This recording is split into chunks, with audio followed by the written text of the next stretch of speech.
अस्सलाम वालेकुम नाज़रीन, आप देख रहे हैं सनम वकास ऑफिशियल और मैं हूं आपके साथ सनम वकास। नाज़रीन, टोबा टेक्सिंग का एक वाक़या अभी पुराना नहीं हुआ था। चंद रोज़ कबल एक मारिया नामी लड़की को उसके बाप और भाई ने दरिंदगी का निशाना बनाया, अपनी हवस का निशाना बनाया। उसके बाद उसको बेरहमी और बेदर्दी के साथ कत्ल कर दिया। वहीं पर टोबा टेक्सिंग अमरोज़ चक नंबर 520 से एक और अफसोसनाक वाक़े की खबर आई कि एक बाप ने मामूली लड़ाई झगड़े पर अपने 5 बच्चों और बीवी को जहर दे दी, जिनमें से 3 बच्चों का इंतकाल हो चुका है और बाकी की हालत भी तशवीशनाक बताई जा रही है।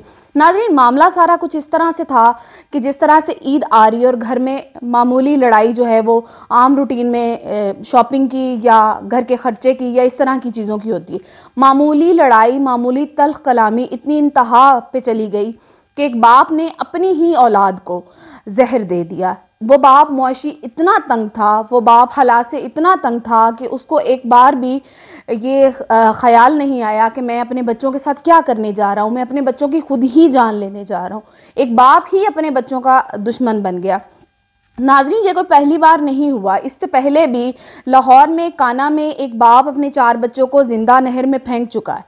तो ये कैसी सोसाइटी है, ये कैसा माशरा है जहाँ पे बाप जैसा लफ्ज़ अब बिल्कुल ही हम उससे गैर महफूज हो चुके हैं। बाप के साथ सबसे ज़्यादा इंसान खुद को सुकून और महफूज समझता था, लेकिन अब वो वक्त आ गया है कि हर दूसरे दिन तीसरे दिन एक ख़बर सुनने को मिलती है कि बाप ही अपनी औलाद का दुश्मन बन गया। एक बाप अपने बच्चों को किस तरह से मार सकता है? क्या उसके हालात इतने बुरे थे? क्या वो इतना तंग था? उसके साथ ऐसी क्या गुजरी कि उसमें इतनी हिम्मत पैदा हो गई कि वो अपने बच्चों की जान का दुश्मन बन गया? उसने अपने ही बच्चों की जान ले ली। अब वो सारी ज़िंदगी किस तरह से ज़िंदा रहेगा? वक्ती गुस्सा था, जज्बाती लड़ाई थी, हालात की तंगी थी। तो इन सारी चीज़ों के पीछे असल वजह क्या है, ये अभी मज़ीद इन्वेस्टिगेशन होगी, गिरफ्तारियाँ होंगी, तो उसके बाद जाके पता चलेगा कि आखिर असल में मामला क्या था। लेकिन अगर यहाँ तक मुआशी तंगी का सवाल था या गुर्बत से तंग आकर उस बाप ने ये कदम उठाया, तो इसका ज़िम्मेदार खाली वो एक इंसान नहीं, इसका ज़िम्मेदार हमारे आला हुकाम, हमारी हुकूमत और हमारे वो इदारे हैं जो इंसानी हकूक़ के लिए काम करते हैं।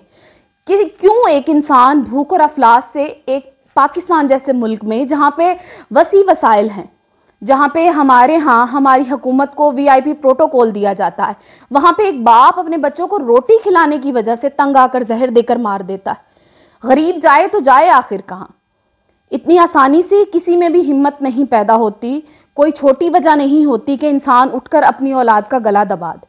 लेकिन यहाँ पे हमारे यहाँ ये सिस्टम आम है कि अमीरों की औलादें, हमारे हुक्मरानों की औलादें पुरसकून हैं खुशगवार महलों के अंदर, और जलील कौन हो रहा है, बर्बाद कौन हो रहा है, मर कौन रहा है गरीब, पिस कौन रहा है गरीब। क्या पाकिस्तान जैसे मुल्क में गरीब के लिए कोई जगह नहीं है? क्या पाकिस्तान के पास ऐसा कोई वसाइल नहीं है कि वो अपने मुल्क के गरीब लोगों के लिए कुछ कर सके? या पाकिस्तान इस वक्त उस सतह पे पहुंच चुका है कि पाकिस्तान अपने लोगों के गुर्बत मिटाने के लिए कुछ नहीं कर सकता? कौन जिम्मेदार है इस सारी चीज़ का? हर दौर में नई हुकूमत आती है और हर आने वाली हुकूमत पिछली हुकूमत को कसूरवार ठहराती। सियासत सिर्फ इसी हद तक रह गई।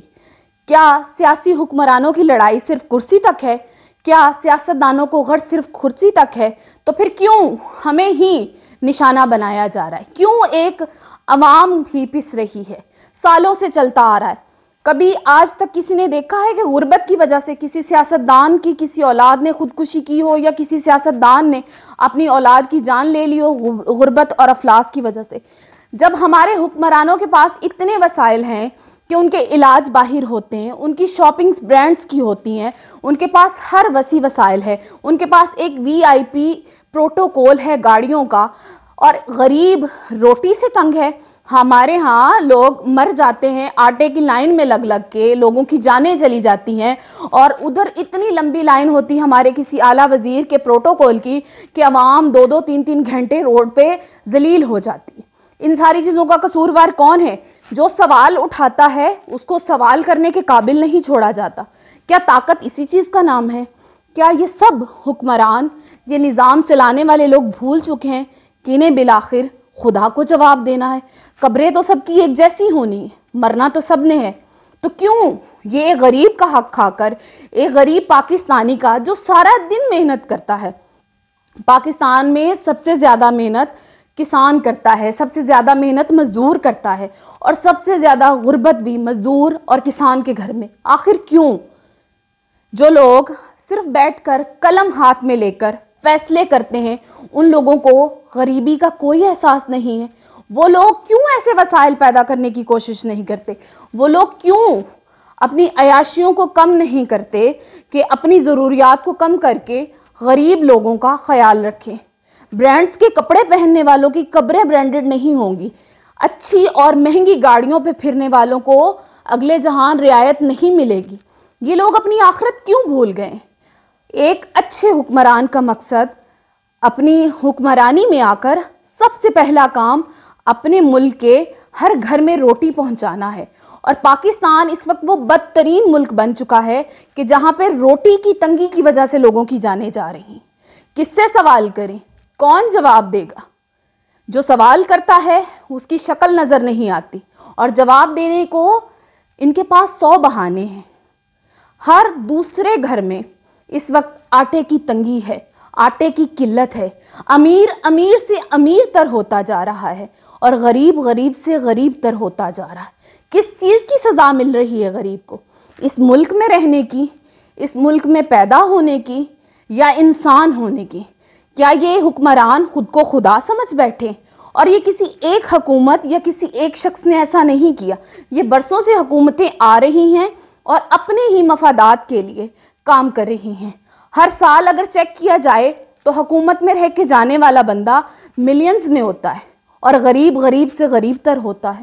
نہ اپنی چھت ملتی ہے غریب کو، نہ کھانے کے لیے روٹی ملتی ہے، اور خیرات کے نام پہ اس کو جو چند ہزار روپے دیے جاتے ہیں اس کی لائنیں اتنی لمبی ہوتی ہیں کہ کئی لوگوں کی جانیں چلی جاتی ہیں۔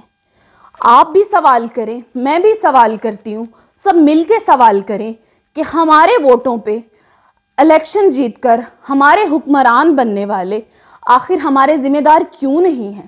آخر کیوں ہمارے گھروں سے مفلسی، تنگی اور غریبی ختم نہیں ہو رہی؟ آخر کیوں ہزاروں پاکستانی پاکستان چھوڑ کر باہر روزی کمانے کے لیے جانے پہ مجبور ہیں؟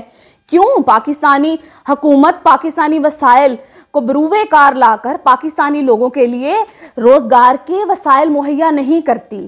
کیوں صرف اپنے ہی مفادات کی غرض میں یہ لوگ گھرے ہوئے؟ کیوں ان کو صرف کرسی کی غرض ہے؟ کرسی کی حد تک ان کے مفادات جو ہیں وہ محدود ہو چکے ہیں۔ کیوں ہمارا کوئی نہیں سوچتا؟ ہم نے سوال کرنا ہے، اب خاموش رہنے کا وقت گزر چکا ہے۔